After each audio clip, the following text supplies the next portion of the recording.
Marcos capítulo 6. Um texto que já partilhei aqui com os irmãos, se calhar uma ou duas vezes, num domingo, mas foi um texto que hoje de manhã tive a oportunidade, de uma forma assim muito curtinha, de partilhar também lá na Abla, mas hoje gostava de partilhar convosco, porque eu acho que faz sentido. Estamos a começar um novo ano letivo, já disse aos irmãos, para os pastores, pelo menos para a maior parte, o ano começa de facto em setembro, nem é tanto em janeiro, e os meus projetos depois também são feitos por anos letivos, não são tanto feitos assim com o calendário gregoriano, não é? Então a ideia para mim é, o setembro é sempre um mês de recomeços, às vezes mais fácil, outras vezes mais difícil, mas é o que é, e eu conto pelo menos no meu ministério o tempo assim, nem de propósito. Hoje é dia 3, faz hoje 2 anos exatamente que nós assumimos aqui a igreja na Pontinha, hein? Portanto, os irmãos estão de parabéns porque ainda me aguentaram já 2 anos. Eu sei que não é fácil, está bem? Mas tenho uma boa notícia para vocês, também não é fácil aguentar-vos. Então aguentamos uns aos outros, está bem? Não, é bom, tem sido um prazer e um privilégio, mas faz hoje exatamente 2 anos, o que significa que estamos a entrar no 3º ano letivo. Então vem a mim este texto, que é o texto a partir do versículo 45. O texto em que Jesus caminha sobre as águas. Este é o segundo texto, o segundo relato que nós temos em que Jesus aquieta o mar, em que Jesus aquieta a tempestade.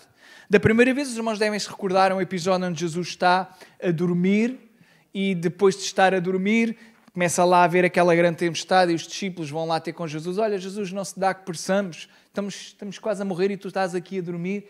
E o Senhor levanta-se e o Senhor diz, olha, mar, aquieta-te, vento, acalma-te. E as coisas se serenaram. E os discípulos perceberam e perguntaram, quem é este? Perceberam algumas coisas. Mas na vida cristã, tal como na vida dos discípulos, conhecer Jesus, nós não o conhecemos instantaneamente. Ele até pode se revelar à nossa vida instantaneamente, num momento, em um determinado momento nós reconhecemos quem Ele é, mas ela é progressiva. E nem de propósito vais lembrar uma coisa que li hoje à tarde.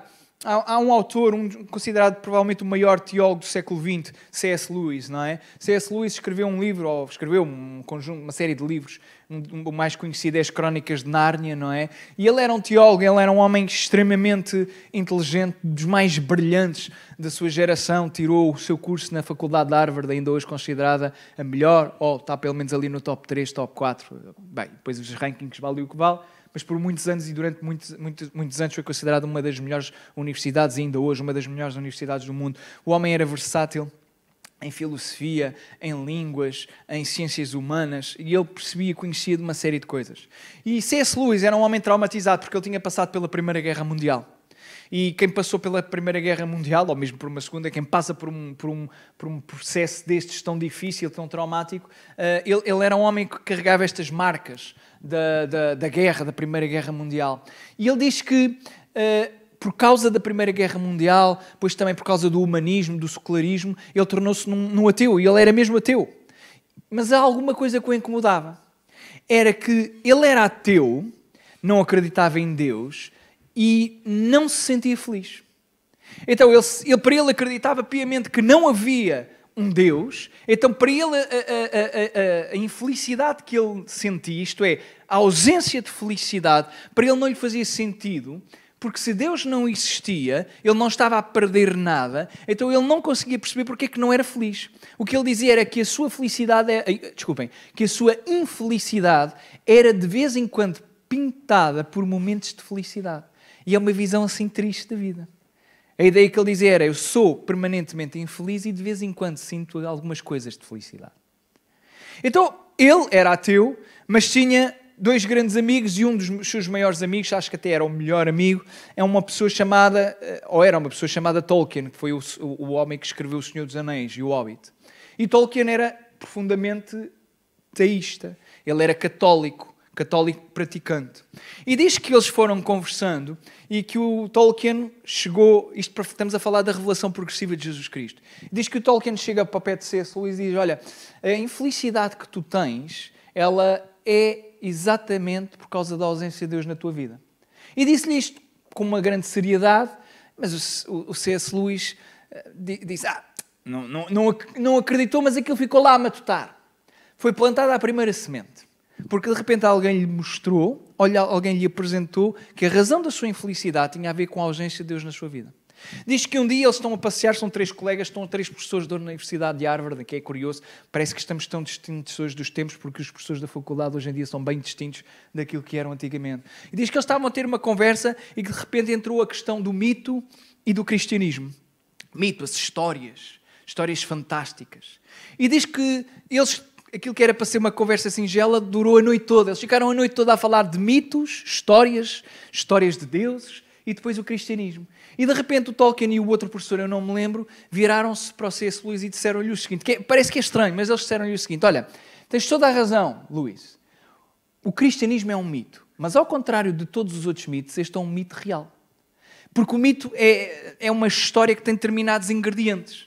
E eles conseguiram identificar esses ingredientes na história bíblica, mas com a adição de uma coisa extraordinária. É que os mitos normalmente são inventados, e o mito, e desculpe aqui a expressão, sem não entrar em heresia, aqui o mito não era interpretado como apenas uma história. É um mito, mas é um mito real. E isto foi o suficiente para arrebentar a cabeça do Lewis. Porque ele adorava mitos, gostava imenso de estudar mitos, era uma das suas áreas, daí depois a escrita dos livros que ele faz com muita mitologia, as Crónicas de Nárnia, é o Evangelho, em que ele altera as personagens, mas o Aslan, que alguns irmãos não devem conhecer, mas o Aslan é o leão e o leão é Jesus Cristo. É a história das Crónicas de Nárnia, é a história do Evangelho. O Aslan é claramente Jesus, que tem que morrer, ninguém percebe bem porquê, eles não percebem bem porquê, e de repente ressuscita, não é? De repente estava tudo planeado e vem com muito mais poder um outro leão. E é curioso a história. Isto para dizer o quê? Que na nossa vida o cristianismo, Jesus, ele não é apresentado num momento, ele é progressivo. E os discípulos também vão tendo esta experiência com Jesus. Eles vão aprendendo a conhecer quem Jesus é pelas interações que vão tendo com ele.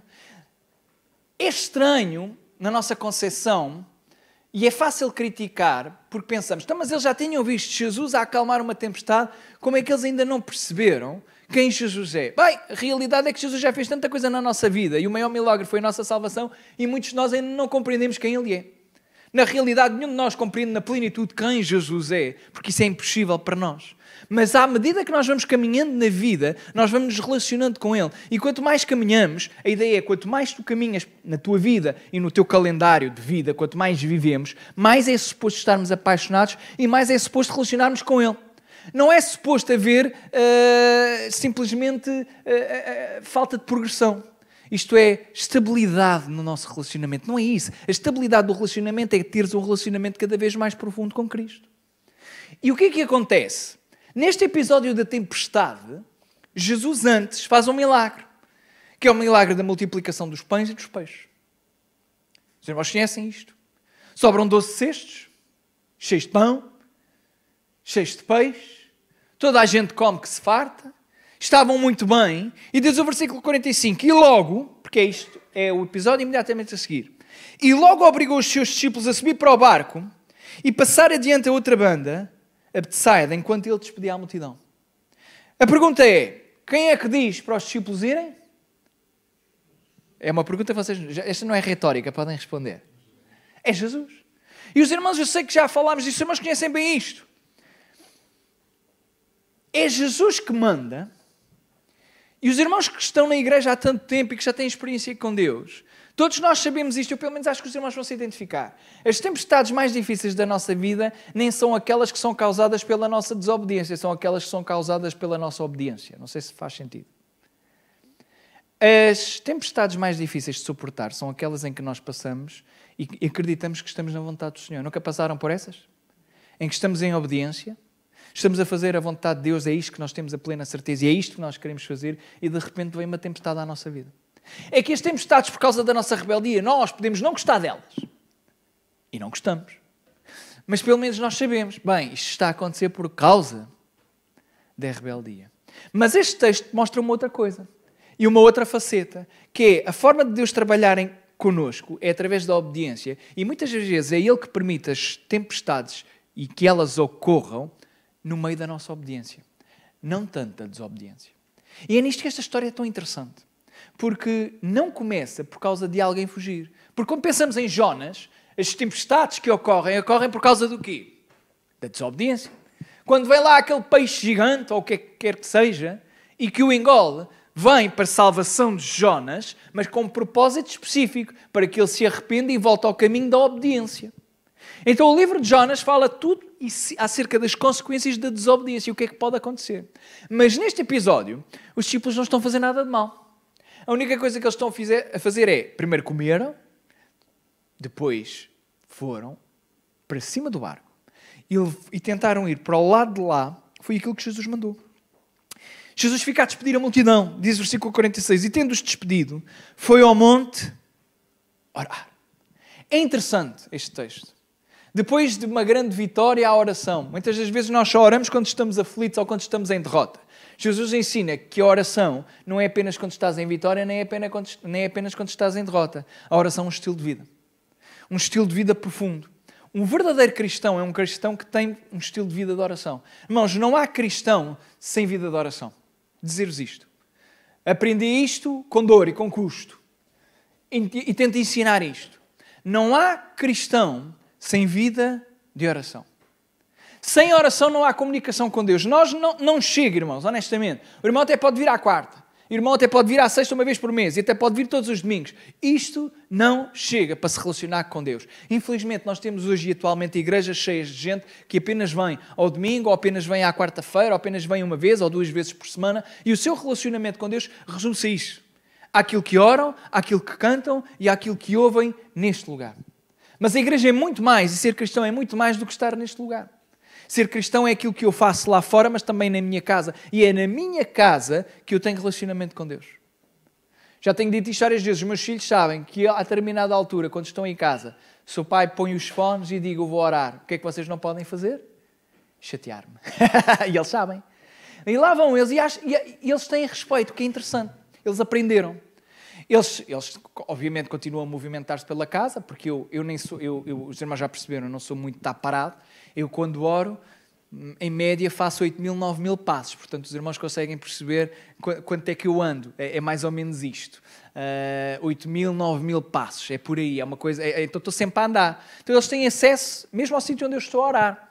Embora quando eles tentam não ir. E é interessante perceber o respeito que eles já têm. Eles, quando percebem que eu estou a orar, eles já abrem a porta do hall com muito cuidado, vão à casa de banho, fazem aquilo que têm que fazer e voltam a fechar a porta, porque eles sabem que aquele momento é o momento em que o papá está a falar com Deus. E isto é importante, porque nós precisamos de ensinar os nossos filhos, nem é tanto a orar, porque eu não sei se a gente consegue ensinar os filhos a orar. É pelo menos que eles vejam pelo exemplo, que é importante. Eu recordo-me sempre ver a minha mãe orar.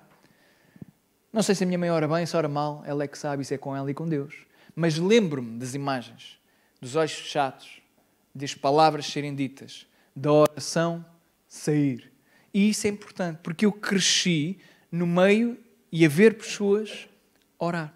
E isto é importante, porque vejam, se Jesus, que é Jesus, necessitou de orar, quem sou eu para achar que não preciso orar? E a oração é um exercício. A oração é uma disciplina. É difícil, porque tudo o que existe, disciplina é difícil. Por exemplo, eu há uns meses comecei a pensar assim, bem, estou a ficar gordinho, vou ter que começar aqui a ter cuidado com a boca e vou voltar a fazer exercício. E voltei a fazer exercício. E eu já me conheço. Os meus primeiros 2, 3 meses, todos os dias, pode ser de segunda a domingo. E eu faço. Quando estou naquela fase, já estou a chegar àquela fase em que já não me apetece. Já sei como é que funciona. Ainda ontem estava assim, tenho que fazer, não fiz nada ainda esta semana. Esta semana também começou há pouco tempo. Segunda-feira, começou na segunda, na verdade é esta. Ontem foi terça, ia dizer que tinha sido ontem. Mas foi na segunda-feira, comecei a ficar, não me apetecia nada. Ainda fiz. Ontem não me apetecia mesmo nem nada. Então, em vez de fazer os 3 exercícios ou 4 que tinha proposto, fiz 2. E hoje era para fazer 3, fiz 2. Já sei como é que isto funciona. Já estou a começar aqui a desmotivar porque é preciso disciplina. E a oração é exatamente a mesma coisa. A oração é exatamente a mesma coisa. Eu já sei quando não me apetece, Quando eu não quero, quando eu não tenho vontade, eu já sei que é ali que eu vou ter que forçar. Já sei que vai ser uma longa hora ou uma longa hora e meia, em que eu vou ter mesmo que batalhar e começo sempre a minha oração e digo assim, Senhor, vou ser honesto convosco, é o que eu digo a Deus, Senhor, isto hoje vai ser difícil. Porque hoje a minha cabeça vai flutuar. Mas já tenho dito isto e tenho tentado cumprir. E o Senhor é gracioso, os irmãos sabem, o Senhor é mesmo generoso. Aquilo é difícil ao início de pegar, mas depois pega. Depois pega e depois até dá vontade de não parar. Que isto é que é interessante. Jesus, fez um milagre tremendo e esse que está a orar. Está a orar no monte. E ele não é como eu, que fico contente com 1 hora ou 2 de oração. Jesus orou muito tempo. Jesus orava muito tempo. Quanto mais oramos, mais próximos estamos do Pai, porque mais queremos estar com Ele, mais queremos comunicar com Ele. Tendo-os despedido, foi ao monte orar. E sobrevindo a tarde, estava o barco no meio do mar e ele sozinho em terra. A cena é interessante. Jesus está no monte, na terra, e o barco está sozinho no mar. Desculpem, é o contrário. Eles estavam no mar e ele é que estava sozinho na terra. Mas pronto, os irmãos perceberam. Foi aqui uma falha. E vendo que se fatigavam a remar, porque o vento lhes era contrário, perto da 4ª vigília da noite. Significa que Jesus ficou muito tempo a orar, porque a 4ª vigília da noite, os judeus normalmente dividiam o tempo em 3. Quando aparece 4ª vigília, significa que o tempo foi dividido em 4. Ora, quando aparece 3 vezes, é calendário ou relógio hebraico ou judaico. Se aparece dividido por 4, é calendário ou, neste caso, relógio romano. Sendo a 4ª vigília, é claramente romano e o tempo se ficaria entre as 3 e as 6 da manhã. Bela hora para estar no mar. 3 e 6 da manhã, escuro como o breu. E ainda para mais, o vento contrário. E eles remavam e não chegavam ao sítio que queriam. Já vos aconteceu estar na vossa vida a tentar alcançar alguma coisa e parece que nós estamos a remar e não saímos do mesmo sítio? E este é o lugar da crise, este é o lugar da dúvida. Porque vejam, aquilo que está a acontecer é interessante e os irmãos podem preencher este texto com informação. É um bocadinho extrapolar o texto, mas isto faz parte da aplicação pessoal para a nossa vida. Os irmãos imaginem que estão numa circunstância e estão nessa circunstância não porque estão a desobedecer, mas porque obedeceram a Deus. E agora, vocês querem chegar ao lugar, ao sítio, ou à promessa, ou simplesmente ao lugar que o Senhor vos mandou, mas agora não conseguem. Foi Deus que vos mandou e nós sempre aprendemos e sempre ouvimos falar, se é Deus que manda, é Ele que concretiza. Não é isto que nós ouvimos? E não é mentira nenhuma. Se Deus mandou, se Deus diz que vai acontecer. Mas até acontecer, esse é que é o problema. E aqui está os discípulos e aqui está o barco no meio do mar e eles a remar e não saem do mesmo sítio. Jesus mandou-os logo, diz a Bíblia, e logo ordenou-lhes. Vão para cima do barco, subam e cheguem ao lado de lá. Mas eles não chegaram. Eles subiram, eles foram, mas agora não chegaram. E é interessante, Jesus estava a orar e de repente os seus olhos são depositados e colocados lá no meio do mar. Às 3 e 6 da manhã. É só dizer-vos assim, é impossível provavelmente ver alguma coisa. Jesus viu sobrenaturalmente. Pelo seu conhecimento, pela sua capacidade divina, não sabemos. Mas ninguém consegue ver nada no meio de uma tempestade.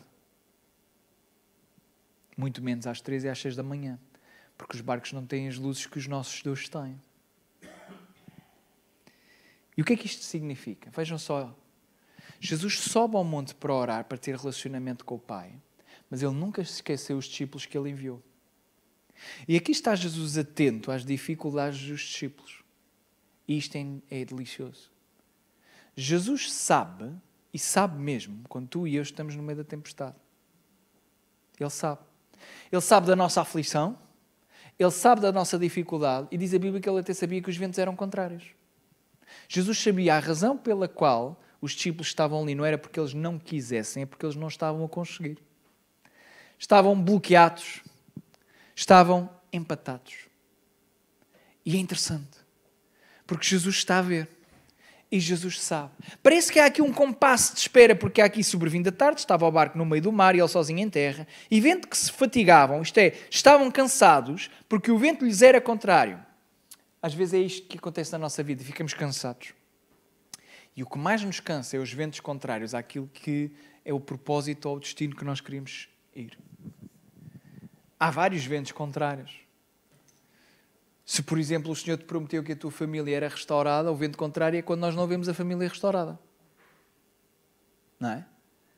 Se o vento contrário, se Deus por acaso disser a alguém, olha, que vais ficar saudável, se for mesmo o Senhor a falar que a pessoa vai ser curada, mas o diagnóstico agora é pior do que o que era,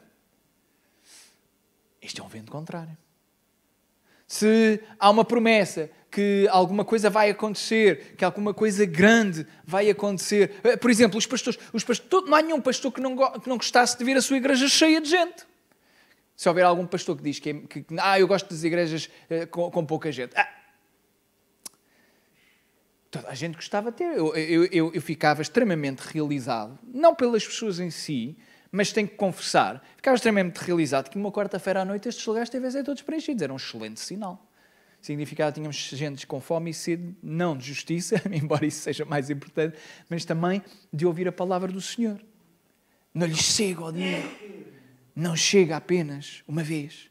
Tenho que ir mais. Tenho que me esforçar para estar mais. Preciso de mais. Mais do que esforçar preciso de mais. Então, imaginem que há alguém a quem, ou que o Senhor vai falando e diz, olha, isto vai crescer, isto vai encher, e em vez de encher, diminui. Mas se o Senhor disse que vai encher, tudo bem. Mas imaginem que antes de encher, afinal há uma quebra. Este é o vento contrário. Esta é a dificuldade. Como é que nós conseguimos? E o que é interessante é esta ideia do cansaço. Porque o cansaço impede-nos depois de alcançar de facto os objetivos.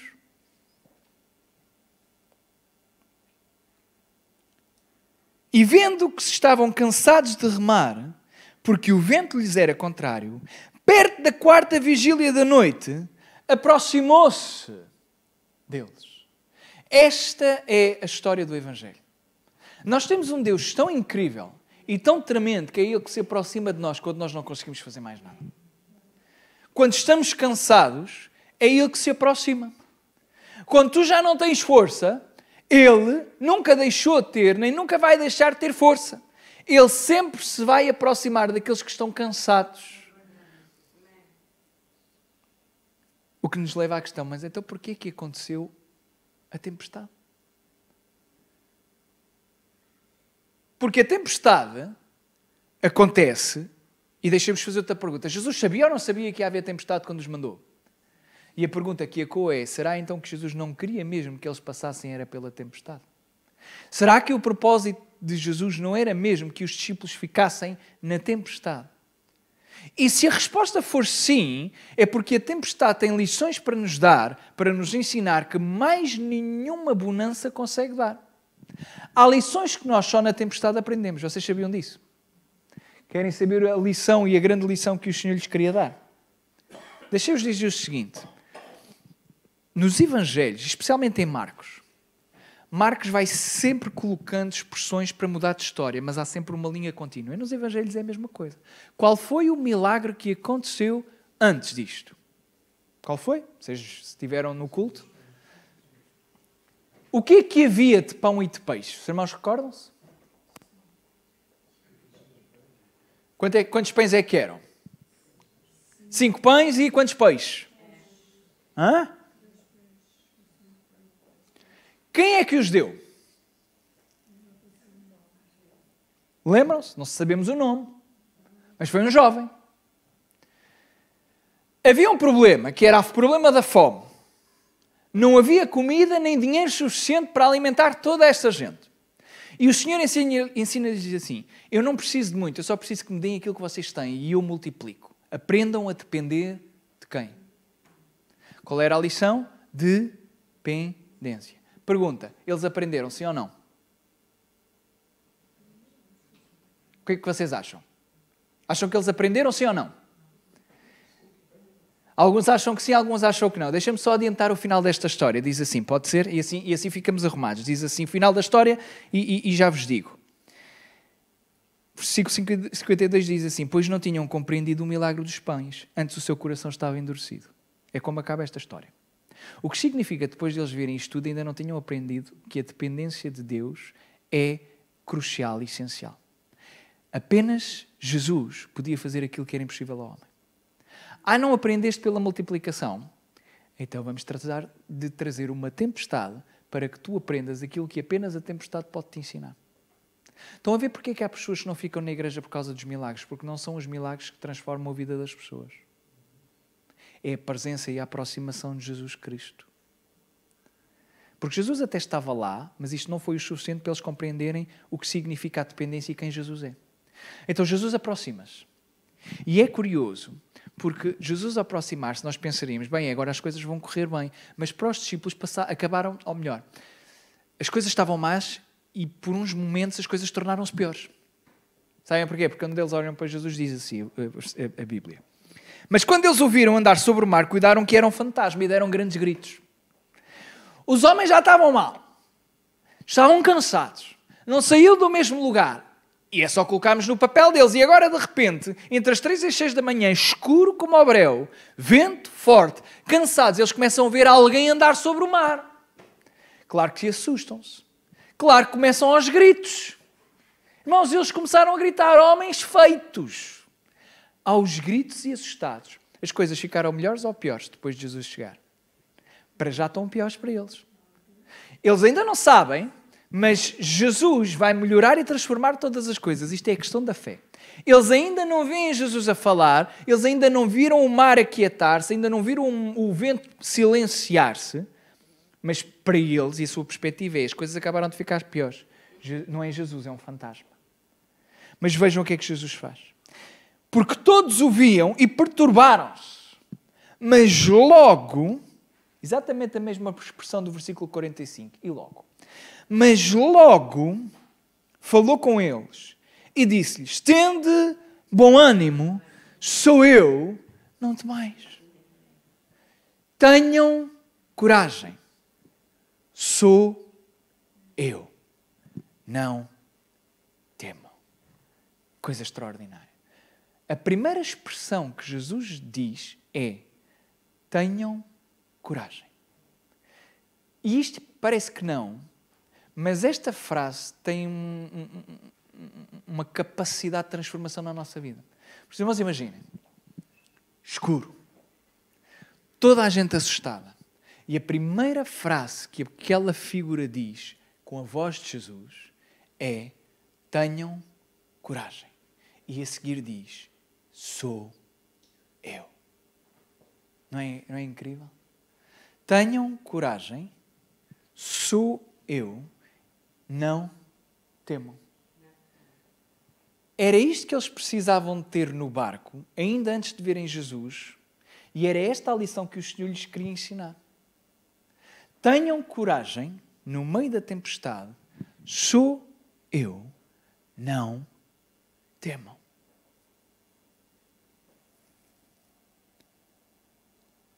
Não sei o que é que aconteceu, mas Jesus vai se aproximando enquanto está a falar. Certamente que ao ouvirem, o seu coração ficou ligeiramente ou muito mais quieto, muito mais calmo. E de repente Jesus sobe para o barco e está com os seus discípulos. Subiu para o barco para estar com eles. A Bíblia é incrível. Mas eu não deixo de me surpreender com os pormenores que a palavra de Deus traz. Diz que o propósito de Jesus para subir para o barco não foi aquietar nada. Diz que o propósito era para estar com eles. Porque é interessante, há aqui uma expressão e nós não conseguimos ter a ilação de o que é que isto significa. Mas diz assim, intentou Jesus passar por eles. Diz que Jesus desejou, quis passar pelo barco à frente deles. Então, quando Jesus está-se a aproximar, é aqui que há esta reação. E é aqui que Jesus começa a comunicar com eles. A razão pela qual Jesus queria ultrapassá-los, há muitas teorias. Umas interessantes, outras não tão interessantes. Não conseguimos saber. Um dia, quando estivermos no céu, haveremos de ter. Tenho a minha opinião, fica para uma outra pregação. Mas diz que subiu para o barco. E o propósito era estar com eles. Irmãos, coisa extraordinária. Jesus tinha estado com o Pai e agora estava com os seus discípulos. Jesus tinha estado a orar e agora o seu propósito específico e o seu objetivo era estar com eles, estar com os discípulos. Você sabe que Jesus tem um imenso prazer em estar connosco. Eu não sei se nós temos esta noção, irmãos. E eu sei, há sempre gente que vai argumentar, e os irmãos estão aqui, portanto eu não estou a mandar bocas nenhumas para vocês, porque vocês estão aqui, nesta quarta-feira.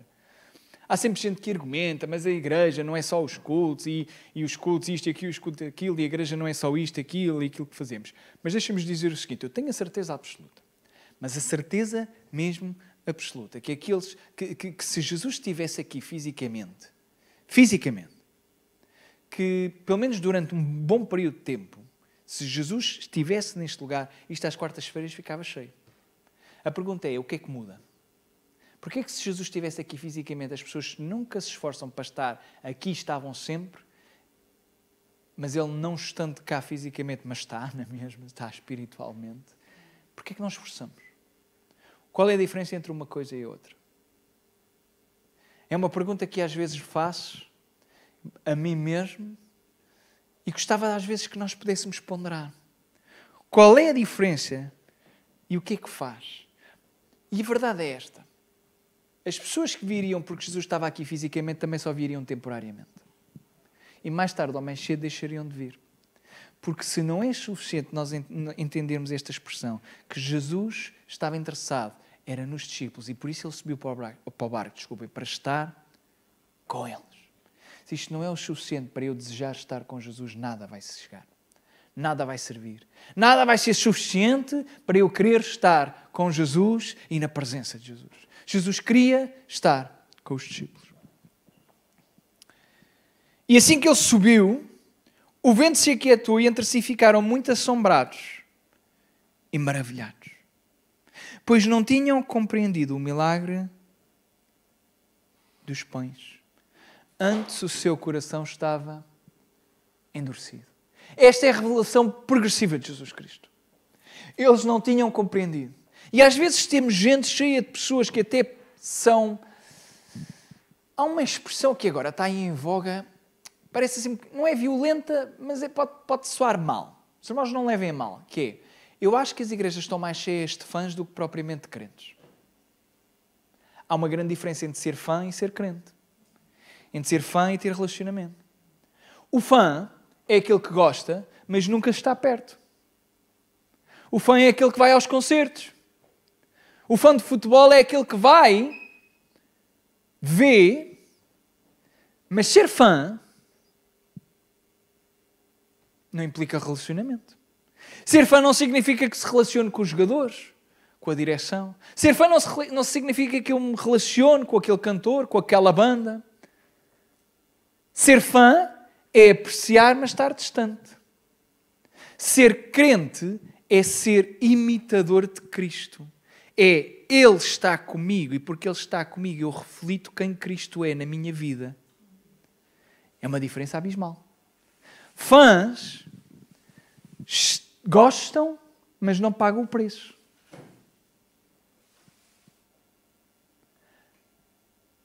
O cristão é como se fosse o membro da banda. O fã é aquele que vê a banda. E é uma grande diferença. Jesus tem todo o desejo de estar connosco. Mas Ele vai permitir que certas tempestades venham à nossa vida, mesmo quando nós estamos em obediência. Porque há lições que apenas na tempestade nós aprendemos. E a maior lição que nós podemos aprender é a lição da dependência de Jesus. Se Jesus te promete uma coisa, mas não estás a ver a cumprir, e antes, pelo contrário, parece que as coisas estão a ficar cada vez mais difíceis, o calendário aperta e agora é que é mesmo impossível e quanto mais tempo passa, mais impossível é. Deixa-me dizer-te o seguinte, se foi Jesus que disse, vai acontecer, mesmo que seja o mais difícil. Vai acabar por acontecer. Mas porquê que então ainda não aconteceu? Porque há lições que nós só vamos aprender com o tempo e com a tempestade. Vejam, o propósito era porque o seu coração estava endurecido. Eles ainda não tinham percebido. Esta é a razão pela qual quando Jesus Cristo é apanhado no jardim e depois é levado para a crucificação, eles começam todos a fugir. grande parte deles ainda era só fã. Percebiam, gostavam, mas o gostar não nos leva a nada. O gostar não nos leva à transformação.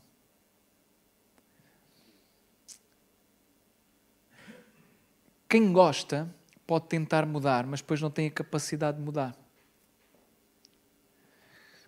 Quando nós estudamos, por exemplo, inteligência emocional, é possível tentar mudar comportamentos que nós fazemos com base numa ameaça. Por exemplo, se eu estiver num emprego e se o patrão vier ter comigo e dizer assim, olha, tu tens este determinado comportamento, és muito agressivo, és muito tóxico com os teus colegas, ou respondes mal aos teus colegas, ou tu mudas isto ou és despedido.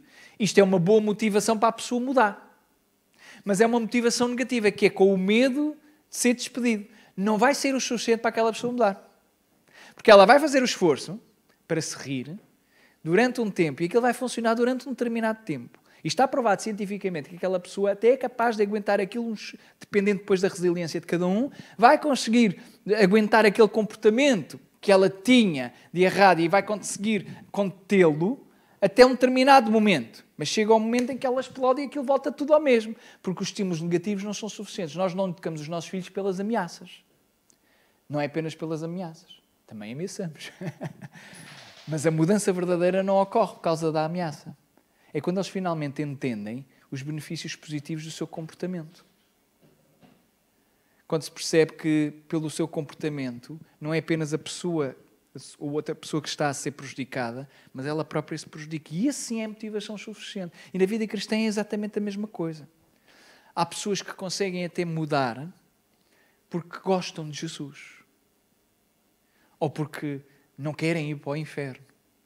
Mas a verdadeira mudança alcança-se quando eu estou apaixonado por Jesus e eu entendo que preciso mudar e nem consigo. E é então que eu dou acesso ao quê? A depender de Deus até na minha mudança. Então vai haver alturas, e vou mesmo terminar, a 2 minutos e 45 segundos. Vai mesmo haver alturas em que Jesus vai permitir tempestades na tua e na minha vida. E nem sempre as tempestades são más. Não nos dão prazer. Mas se você está a passar por uma tempestade, e se está a passar por uma tempestade, e sabe que está a obediência a Deus, então anime-se. Anime-se, porque quem sabe se Jesus já não está no caminho da aproximação. E quando finalmente aprendermos a lição que a tempestade nos quer dar, estamos prontos para a próxima. Porque esta é a nossa vida. A nossa vida é de lição em lição. Até que sejamos aperfeiçoados. É este o processo de santificação na nossa vida. Quantos de nós queremos ser santos? Se perguntarmos isto num domingo, toda a gente levanta a mão. Mas se pensarmos bem nas implicações do que é que significa sermos santificados, é um processo doloroso, de uma vida inteira. De abnegação e crucificação do nosso eu todo o santo dia. E isto é complicado. É mesmo complicado. Que Jesus nos ajude. Amém? Vamos ficar em pé, irmãos. E vamos orar mais uma vez e depois terminaremos como fazemos sempre, com o levantamento da nossa oferta e um corinho. Deus, obrigado, Senhor, pela Tua graça, Deus, pelo Teu amor, Senhor. E pela Tua palavra acima de tudo, Senhor.